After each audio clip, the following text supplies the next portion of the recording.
Assalamualaikum warahmatullahi wabarakatuh. Alhamdulillah.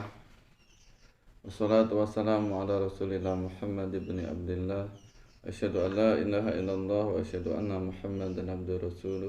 Allahumma salli ala Sayyidina Muhammad wa ala alihi wa ashabihi wa man tabi'ahum bi ihsanin ila yaumiddin. Pemirsa yang dirahmati Allah Subhanahu wa taala, alhamdulillah, atas rahmat Allah Subhanahu wa taala pada kesempatan hari ini kita bisa bertemu kembali di channel saya. Terima kasih sudah mau mengunjungi channel ini. Mohon dukungannya, mudah-mudahan channel ini bisa berkembang dan memberikan manfaat untuk kita semuanya. Amin ya rabbal alamin. Pada kesempatan ini saya akan membahas atau menjawab dari tuduhan kelompok Wahabi atau kelompok Salafi yang mereka menuduh sesat warga Nahdliyin yang mengamalkan tasawuf. Wahabi menganggap sesat atau kafir orang yang mengamalkan praktek sufi atau kaum sufi. Menurut mereka telah menyimpang atau keluar dari syariat Islam akibat karena tidak fahamnya Wahabi kepada thariqah atau praktek kaum sufi, sehingga mereka banyak membuat tuduhan-tuduhan bermacam-macam yang pada intinya tuduhan mengatakan bahwasanya praktek sufi adalah sesat. Di antara tuduhan Wahabi mengatakan yang pertama bahwasanya tasawuf itu tidak ada di masa Rasulullah. Sahabat juga tidak pernah mempraktekannya. Yang kedua, tasawuf itu terpecah-pecah. Kaum sufi terpecah-pecah dalam banyak golongan dengan guru yang macam-macam. Ada Syazili, ada Imam Syekh Abdul Qadir Jailani, ada Imam Al-Ghazali dan sebagainya. Kemudian kaum sufi berdoa kepada wali atau kepada selain Allah. Yang keempat, kaum sufi percaya kepada wali abdal atau wali kutub. Pada intinya mereka menuduh bahwasanya kaum sufi menyembah kepada wali kutub yang sudah menciptakan alam semesta ini. Yang kelima, Wahabi menuduh bahwasanya kaum sufi itu menyimpang atau sesat karena percaya dengan ilmu laduni. Benarkah ilmu laduni itu sesat dan menyimpang? Maka nanti akan kita jawab. Yang keenam, kaum sufi berzikir dengan berjoget. Nah, ini tuduhan Wahabi. Artinya tidak disyariatkan bahwasanya orang berzikir sambil berjoget. Yang ketujuh, kaum sufi percaya dengan wahdatul wujud, yaitu menyatunya antara Tuhan dan manusia, antara pencipta dan ciptaannya. 8, kaum sufi meyakini Nabi Muhammad tercipta dari cahaya. Apakah benar bahwasanya Nabi Muhammad itu tercipta dari cahaya? Nanti akan kita jawab bersama-sama. Yang kesembilan, kaum sufi membagi manusia dalam tingkat-tingkatan, yaitu ada syariat, kemudian ada ma'rifat, ada hakikat dan sebagainya. Atau istilah lain ada syariat atau syariah, thariqah, ma'rifat dan hakikat. Nah, itu mereka menuduh tingkatan manusia itu adalah tingkatan yang sesat yang dibuat-buat oleh kaum sufi atau pengamal tasawuf. Saya akan menjawab yang pertama, tasawuf tidak ada di zaman Nabi. Memang benar bahwasanya istilah tasawuf atau istilah sufi belum pernah dipraktekkan oleh belum ada istilahnya di masa Nabi. Namun perlu kita ketahui bahwasanya walaupun itu tidak ada istilah itu, tapi Rasulullah sendiri dan sahabat adalah para pengamal tasawuf dalam prakteknya. Di antara ciri-cirinya Rasulullah mengamalkan tasawuf dan sahabat mereka memiliki sifat yang zuhud, sifat wara, ya, sifat yang selalu mendekatkan diri atau taqarrub kepada Allah. Penampilannya yang zuhud atau sederhana, banyak berzikir kepada Allah, banyak mengingat kepada Allah, banyak melakukan zikir-zikir dalam rangka untuk mendekatkan diri kepada Allah, memiliki sifat-sifat yang mulia, sifat-sifat yang terpuji, perkataannya mengandung hikmah, kemudian juga banyak mengasingkan diri dari keramaian dunia, dari hiruk-pikuk dunia. Bahkan Rasulullah sebelum mendapatkan wahyu, itu Rasulullah beruzlah atau berkhulwat di Gua Hira. Dan dalam sejarah dicatat bahwasanya ahlu suffah atau kaum sufi di masa Rasulullah diantaranya adalah Abu Hurairah. Mereka kaum sufi atau ahlu suffah, Abu Hurairah beserta beberapa sahabat itu mendirikan sebuah tenda atau perumahan di sekitar Masjid Nabawi. Mereka dalam rangka untuk memperbanyak zikir atau memperbanyak ibadah kepada Allah, menyedikitkan tentang urusan keduniaan. Maka wajar kemudian Abu Hurairah banyak meriwayatkan hadis dari Rasulullah karena paling banyak berinteraksi dengan Rasulullah. Beliau banyak beribadah, banyak menyertai atau membersamai Rasulullah di manapun berada, karena tinggalnya di dekat atau di pelataran Masjid Nabawi. Maka Ahlus Suffah atau kaum sufi pertama adalah Abu Hurairah. Kemudian tasawuf terpecah-pecah. Tidak demikian maknanya, walaupun ada banyak bermacam-macam jenis thariqah, aliran thariqah, itu mereka tidak terpecah-pecah. Justru dengan beragam macam-macam zikir yang diamalkan oleh guru mereka itu memperkuat atau meningkatkan bermacam-macam zikir yang semuanya itu menyatu kepada Allah, semuanya diniatkan untuk berzikir taqarrub kepada Allah. Maka seorang guru boleh-boleh saja memberikan bermacam-macam doa atau zikir yang bersumber dari doa Rasulullah ataupun doa yang bersumber dari Al-Quran. Itu. Jadi dengan bermacamnya aliran tarekat itu bukan berarti terpecah-pecah. Justru itu menyatukan kekuatan umat muslim sama-sama berzikir kepada Allah. Bahkan bermacam-macam tarekat itu sekarang ada dinaungi oleh Jatman, yaitu Jam'iyah Ahlu Tariqah Al-Mu'tabarah An-Nahdiyah di bawah Nahdlatul Ulama. Dan alhamdulillah ketuanya dipimpin oleh beliau Habibana Habib Lutfi bin Yahya, yaitu tarekat yang lurus, yang mu'tabar, yang semuanya itu bersumber dari Rasulullah. Jadi ada sanadnya, bukan asal zikir-zikir begitu saja. Kemudian kaum sufi berdoa kepada wali. Ya, berdoa kepada wali bukan berarti meminta kepada wali, tapi menjadikan wali itu sebagai wasilah atau tawasul. Maka tentu berbeda antara wali Allah atau orang yang dimuliakan Allah dengan manusia biasa. Maka sah-sah saja kita bertawasul kepada orang yang masih hidup maupun kepada para wali, kepada para nabi terdahulu yang sudah wafat.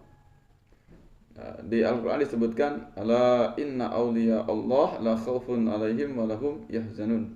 Ketahuilah bahasanya para wali Allah, orang yang dicintai Allah, la khawfun alaihim wa lahum yahzanun, tidak ada kekhawatiran bagi mereka dan mereka tidak pula bersedih hati. Surat Yunus 62. Itu menjadikan dalil bahasanya para wali Allah adalah orang yang mulia, yang memiliki derajat yang mulia dibandingkan dengan manusia biasa.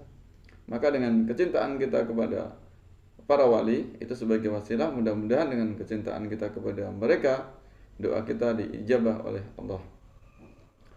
Ya, bahkan Rasulullah juga mengajarkan tawasul, ya, mengajarkan doa kepada Abu Bakar, Rasulullah bertawasul kepada para nabi terdahulu, ya, kepada Nabi Isa yang sudah nabi terdahulu, kepada Nabi Musa, kepada Nabi Ibrahim. Itu artinya kepada orang atau kepada kekasih Allah, nabi terdahulu yang sudah wafat itu diperbolehkan. Ya. Kemudian yang keempat, kaum sufi percaya kepada wali abdal atau wali kutub. Ya, mereka adalah para wali yang memiliki karomah yang sangat luar biasa dalam kehidupannya, sejarahnya juga memiliki bermacam-macam kelebihan. Maka tidak salahnya kita memuliakan mereka, mengagungkan dalam arti bukan menyembah mereka. Tetap mereka adalah manusia yang juga makan dan minum, tapi mereka memiliki derajat ketakwaan, kemuliaan, kesolehan di sisi Allah Subhanahu wa taala. Maka tidak ada salahnya jika kita bertawasul kecintaan kita kepada mereka, kemudian kita sebut nama mereka. Mudah-mudahan karena Allah mencintai mereka semuanya, para wali Allah, wali abdal atau wali kutub, sehingga doa kita pun diijabah oleh Allah Subhanahu wa taala. Jadi memuliakan atau mengagungkan bukan berarti menyembah kepada wali. Termasuk kita ziarah kepada Wali Songo, itu bukan berarti kita menyembah kepada wali, tapi kita menjadikan mereka sebagai wasilah doa kita kepada Allah. Intinya tetap kepada Allah. Dan wali abdal ini ya karena mereka memiliki karomah atau kemuliaan, tentu kita pun sering-sering untuk menyebut namanya. Ya, selagi kita tidak menyembahnya, maka itu tidak dikatakan sebagai sebuah kemusyrikan, hanya memuliakan saja. Tentu istilah yang berbeda antara menuhankan dengan memuliakan. Kemudian kaum sufi, yang kelima, kaum sufi percaya ilmu laduni. Ya, ilmu laduni memang bersumber dari Al-Quran, ada dalilnya. Wa atainahu min ladunna ilma, dalam surat Al-Kahfi 65. Fawajada abdan min ibadina wa atainahu rahmatan min indina wa 'allamnahu min ladunna ilma. Ya, Nabi Musa beserta dengan pembantunya bertemu dengan hamba Allah yang diberikan kemuliaan di sisi Allah, yaitu yang bernama Nabi Khidir alaihissalatu wassalam. Ya. Jadi ilmu laduni adalah ilmu yang tidak didapatkan dengan cara proses belajar, mendengar atau membaca, tapi ilmu yang khusus diberikan oleh Allah kepada hamba Allah yang bertakwa, yang banyak beribadah kepada Allah. Jadi ilmu khusus atau ilmu mukasyafah, ilmu kasfi, ilmu bukan cara belajar seperti masyarakat awam. Kaum sufi berzikir dengan joget. Nah, ini kalimat yang tidak benar. Ya, mereka para sufi itu berzikir dengan cara menari, bukan berjoget asal joget saja, tapi menari dalam rangka untuk berzikir kepada Allah. Apakah boleh? Jelas dalilnya dalam Al-Quran, surat Ali Imran ayat 191. Alladzina yadhkuruna Allah qiyaman wa qu'udan wa 'ala junubihim wa yatafakkaruna fi khalqis samawati wal ard. Rabbana ma khalaqta hadza batila subhanaka faqina 'adzabannar.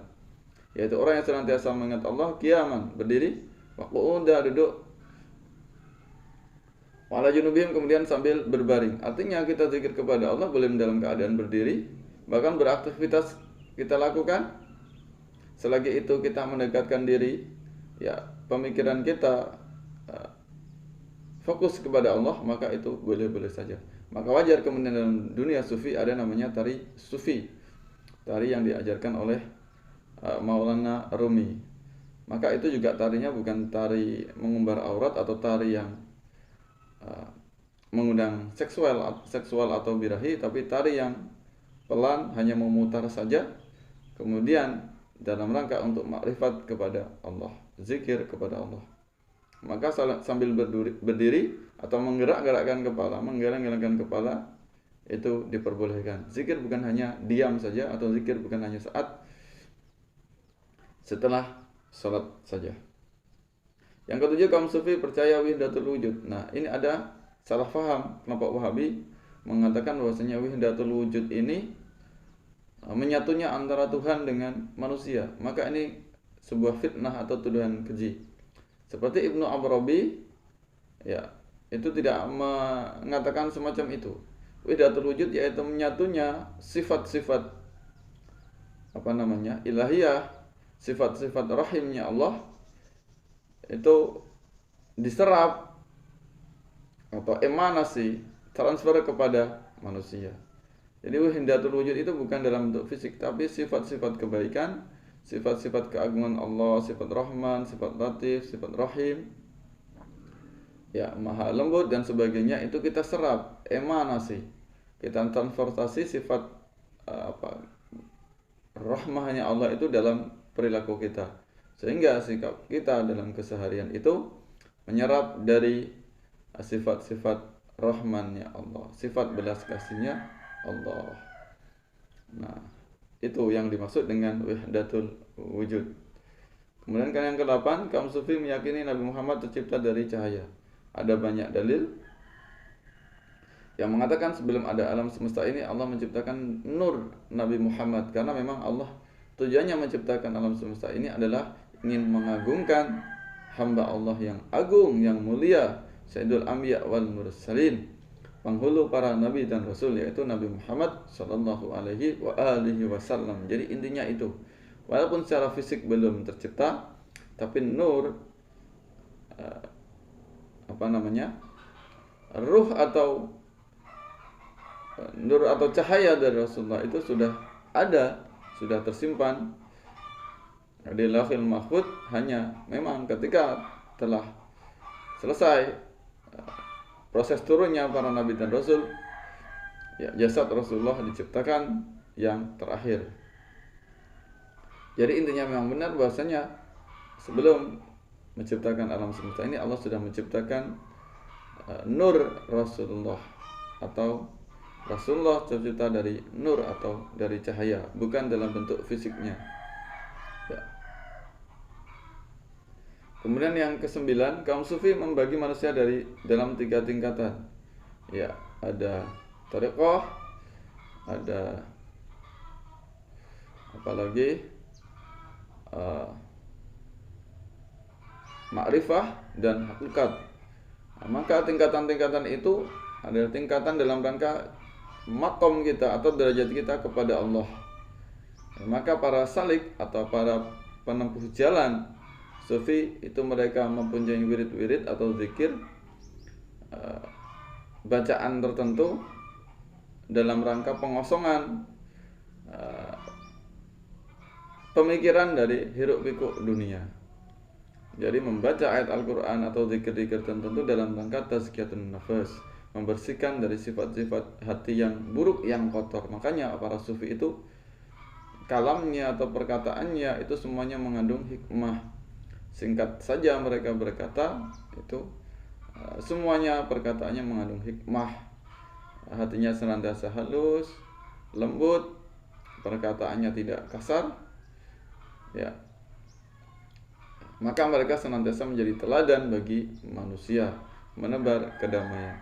Maka jelaslah bahwasanya apa yang dilakukan oleh kaum sufi tidak kemudian menyimpang. Walaupun ada, mungkin ini adalah keluar dari sufi yang benar, yaitu sufi gadungan, yang seolah-olah mengatakan bahwasanya kalau sudah ingat kepada Allah kemudian mereka tidak melakukan ibadah yang wajib seperti sholat, puasa dan sebagainya. Maka ini adalah konsep tasawuf yang tidak benar. Bisa jadi itu adalah tuduhan kepada kaum sufi, atau mungkin ada di antara orang yang mengaku sufi kemudian mereka menyatakan semacam itu. Itulah yang saya sebut sebagai sufi gadungan, bukan sufi yang benar. Itu dalam rangka untuk merusak kehidupan kaum sufi atau konsep tasawuf. Mudah-mudahan dengan penjelasan ini kaum Wahabi, kaum Salafi tidak sembarangan lagi dalam menuduh sesat kaum sufi, apalagi sampai kemudian menyamakan antara praktik sufi dengan Syiah. Itu sebuah penghinaan yang sangat luar biasa. Mudah-mudahan ada manfaatnya bagi sahabat-sahabat kita semuanya yang sudah mengamalkan praktik tasawuf, sudah ikut ke thariqah, silahkan saja tetap lanjutkan. Mudah-mudahan dengan cara semacam itu bisa mendekatkan diri kita kepada Allah Subhanahu wa ta'ala. Wallahu muwaffiq ila aqwamit thoriq. Wassalamualaikum warahmatullahi wabarakatuh.